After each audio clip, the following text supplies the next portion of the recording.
تحریک منہاج القرآن کا وجود 1980 کی دہائی میں ہوا تھا۔ گلفشاں کالونی جب فیصل آباد ڈیولپمنٹ اتھارٹی نے بنائی، اس وقت مساجد کے لیے پلاٹس دیے گئے جو کہ عقائد کے مطابق تھے۔ یہ پلاٹ اہل سنت والجماعت کو ملا اور 1984 سے اس میں مسجد کی تعمیر کا آغاز ہوا اور 1990 میں یا 1989 میں ڈاکٹر طاہر القادری نے بنفس نفیس اس مسجد کا افتتاح کیا۔ آپ میں سے کئی ساتھی ہمارے ساتھ شرکت کرتے رہے ہیں۔ 9 محرم کا پروگرام بھی یہاں سے اسی مسجد سے ہوتا ہے۔ اجتماعی شادیاں جو تقریب ہوتی ہے سالہ سال سے یہیں گلفشاں کالونی میں ہو رہی ہے، اور یہاں پہ یہ سینٹر، اسلامک سینٹر، تحفیظ القرآن اور ایک ماڈل سکول، تینوں اس بلڈنگ میں رن کر رہے ہیں۔ تحفیظ القرآن رجسٹرڈ ہے، مجھے دکھائیں وہ پیپر۔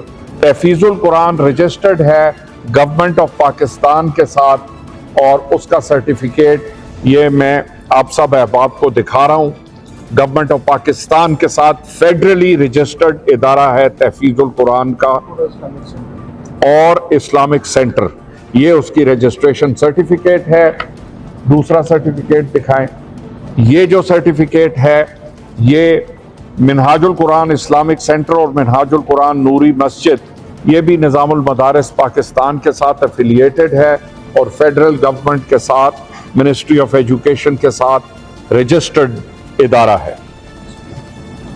اسی طرح جو اسکول ایجوکیشن ڈپارٹمنٹ ہے گورنمنٹ آف پنجاب کی، اس میں منہاج القرآن ماڈل سیکنڈری اسکول رجسٹرڈ ہے اور اس عمارت میں چل رہا ہے۔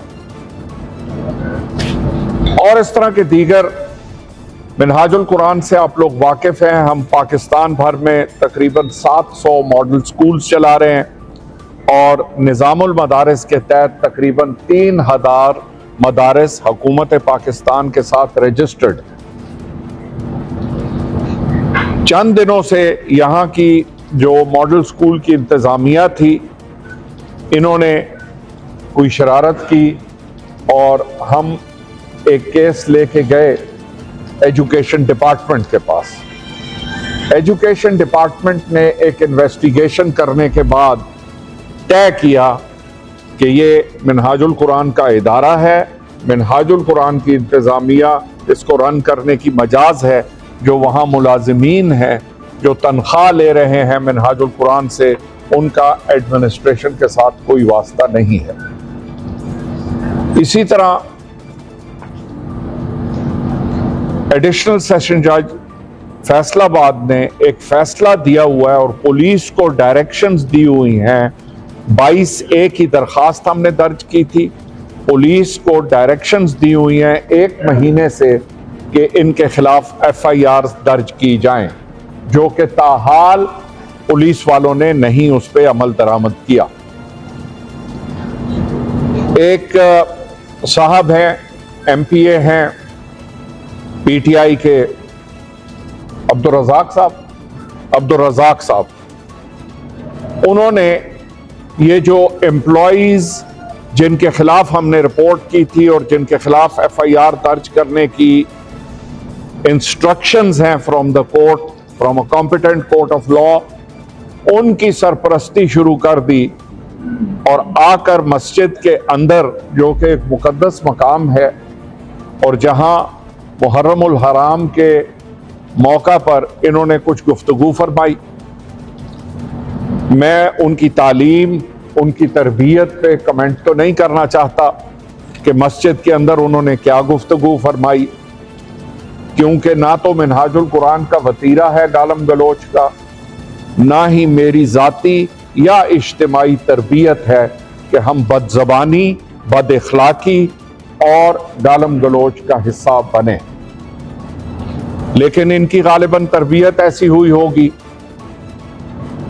جہاں تک تعلق ہے ان کی دھمکیوں کا، نہ ہم دھمکیوں سے ڈرتے ہیں، نہ کبھی دھمکیوں سے ڈرے ہیں.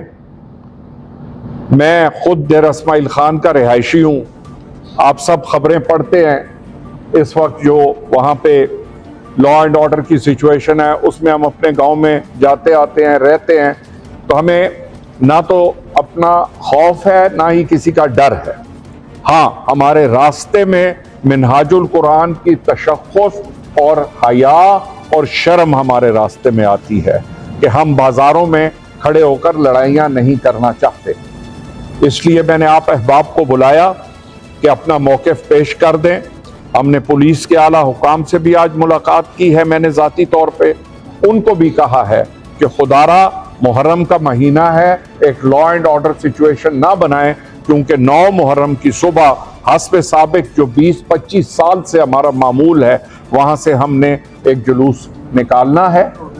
پروگرام ہوتا ہے ہمارا مسجد میں، تو اس پروگرام میں اگر یہ رکھنا ڈالیں گے تو لا محالہ ایک law and order situation create ہوگی. میں ڈی سی صاحب سے بھی التماس کرتا ہوں، کمشنر صاحبہ سے بھی التماس کرتا ہوں کہ اس چیز کا نوٹس لیں. پولیس کے لوور لیول کے اہلکار شاید اس معاملے کو اتنا سنگین نہیں سمجھتے جتنا یہ معاملہ ہونے جا رہا ہے. آپ احباب کے ذریعے سے میں چاہتا ہوں کہ ساروں تک یہ بات پہنچے کہ یہ لیگلی منہاج القرآن کی مسجد ہے، منہاج القرآن کا ماڈل سکول ہے اور نظام المدارس کے تحفیظ القرآن ہے. اس میں اگر ہمارے پوزیشن میں کسی نے دخل اندازی کی، اس کو برداشت نہیں کیا جائے گا. اور مسجدوں میں کھڑے ہو کے بڑکے مارنے سے اور بد زبانی بد کلامی کرنے سے انسان کا موقف صحیح نہیں ہو جاتا.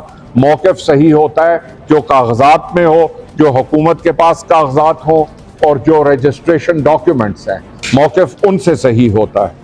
میں بار دیگر آپ سب کا شکر گزار ہوں اور آخری بات کر کے اجازت چاہوں گا. پھر میں میر آصف اکبر صاحب کو ریکویسٹ کروں گا، کیونکہ نظام المدارس کو یہ دیکھتے ہیں کہ ہم امن والے ہیں. منہاج القرآن ہمیشہ سے قرآن کے راستے پہ چلنے کا نام ہے. منہاج راستہ ہی، نام ہی قرآن کے راستے کا ہے. ہم بدتمیزی اور لوگ باتیں کرنے کے نا عادی ہیں، لیکن اگر ہماری شرافت کو کمزوری سمجھا گیا تو یہ ان کو پھر پتہ لگ جائے گا کہ یہ شرافت تھی یا کمزوری تھی. انشاءاللہ تعالی نہ ہم کمزور ہیں. پورے پاکستان میں یہ تو ایک ایم پی اے صاحب ہیں. منہاج القرآن کا ادارہ نہ صرف پاکستان میں ہے بلکہ 70 ملکوں میں ہے، دنیا بھر میں. پھر اگر ہم احتجاج کریں گے تو پھر ہم حکومت کو احتجاج کر کے دکھائیں گے. اس لیے ہم پھر پولیس سے بھی گزارش کرتے ہیں، انتظامیہ سے بھی گزارش کرتے ہیں کہ اس شخص کی ایک ذاتی انا، ذاتی بد زبانی اور بد کلامی کو بند کیا جائے اور مسجد میں اس کی دخل اندازی کو بھی بند کیا جائے. بہت بہت شکریہ.